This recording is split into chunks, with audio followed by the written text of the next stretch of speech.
So here I am in pretty sunny Swansea, as you can see. It's almost December, but the sun is still shining, and the beach and the waves and the countryside around here is still as stunning as always. So much for the tourist ad for Swansea. Think about being in the sun. Think about activities where you can exert yourself. Maybe running or rowing or cycling. Compare that with just lazily having your face up to the sun, lying on the beach. What about eating? Another visceral activity which many of us enjoy. Think about the process of eating, and as you eat more and more, that feeling of enjoyment, and then that tipping point into a feeling of feeling too full.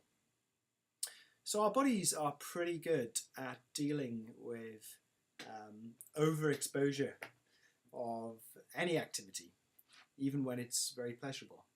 So right now my eyes are trying to close and squint, even in the warmth of this sun, and I'm jittering around to make it a little bit more comfortable for myself. Similarly, if you lie on a beach and if you don't put on sun cream, then you're going to burn, and your body's going to tell you about that pretty quickly. If you exert yourself, after a while the lactic acid builds up in your muscles and you'll tire and you'll feel painful. You might even get a stitch. And if you eat and eat and eat, eventually you're going to feel, well, pretty sick. So let's think about all of the ways in which our bodies signal it's time to slow down and stop, and then transfer that to our digital service development.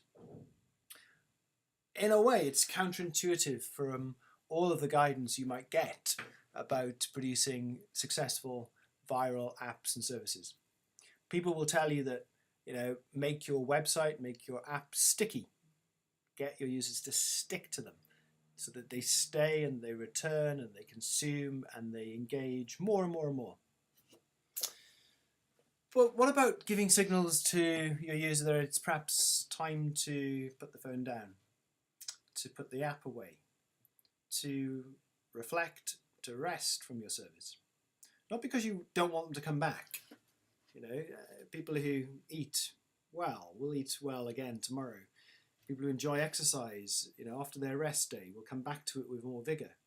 And sunbathers on a long 2-week holiday will enjoy it much more if they're not burnt in the first couple of days. So, think of this challenge. How do you build apps so that they can signal in a way that is natural, effective, and build a connection with your user for the long term, and not just for one short-term burn?